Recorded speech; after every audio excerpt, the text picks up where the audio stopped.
عاملين ايه؟ وحشتوني جدا. تعالوا بقى النهارده اقول لكم اسرار وتكات الرز بلبن علشان يطلع بالجمال ده، علشان يطلع وشه مكرمش بالشكل ده، علشان تاكلي احلى رز بلبن، احلى من ما بتجيبيه من بره كمان.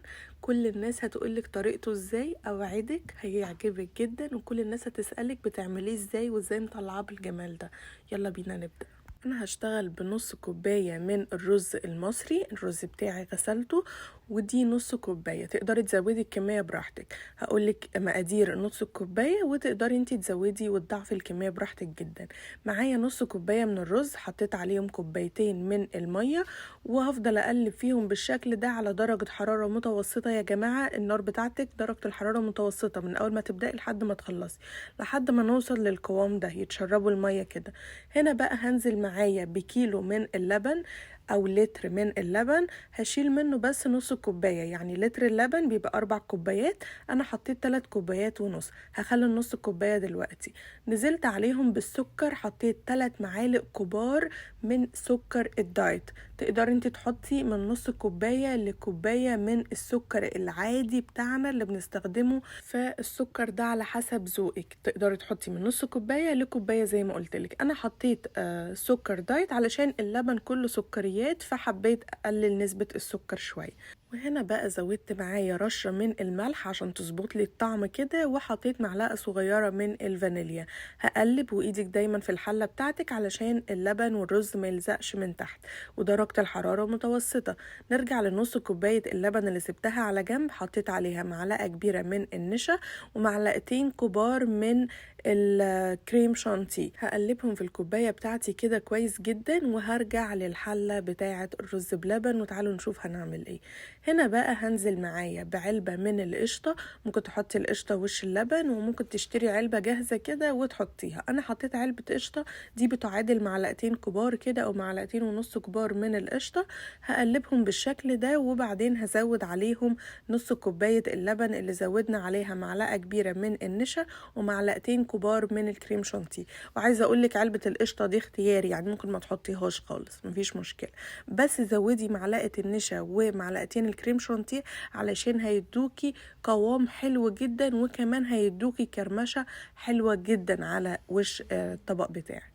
بعد ما زودنا بقى الكلام ده كله كده، الرز بتاعنا جاهز.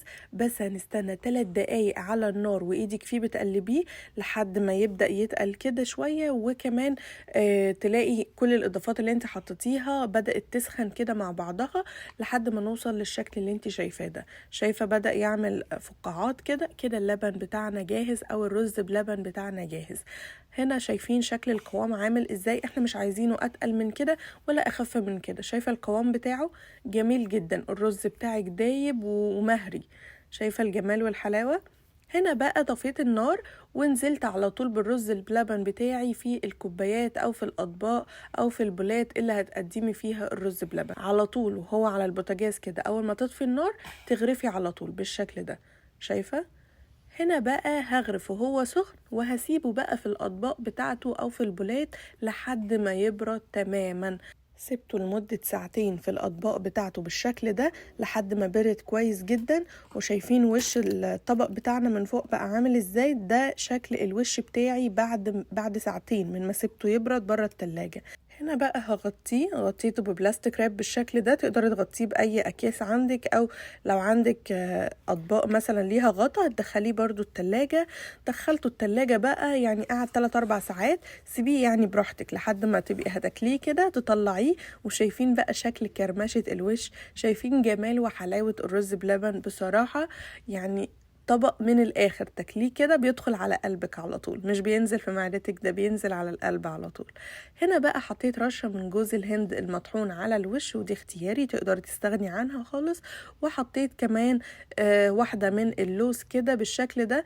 يعني بنزين الطبق بتاعنا مش اكتر، بس هو اصلا شكل الطبق يجنن لوحده، مش محتاج اي حاجة تاني عليه. تقدري تحطي اي مكسرات بتحبيها، وبكده نبقى عملنا احلى رز بلبن هتعمليه في البيت بكل بساطة وسهولة، وطعمه يجنن وشكله يجنن يجنن يجنن. شايفين القوام عامل ازاي؟ شايفين كريمي ازاي؟ شايفين شكل الرز بلبن بتاعنا طالع عامل ازاي؟ حاجة كده فاخر من الآخر.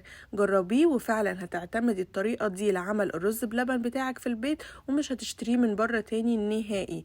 جربيه وهيعجبك. لو عجبكم الفيديو النهاردة ما تنسوش تعملوا لايك وشير للفيديو وتقولوا لي ايه رأيكم في الوصفة بتاعة النهاردة. ولو أول مرة بتشوفوني ما تنسوش تشتركوا وتعملوا سبسكرايب وتفعلوا الجرس علشان يوصلكوا كل الفيديوهات الجديدة اللي بتنزل. وأشوفكم المرة الجاية في حاجة جديدة نتعلمها سوا. باي باي.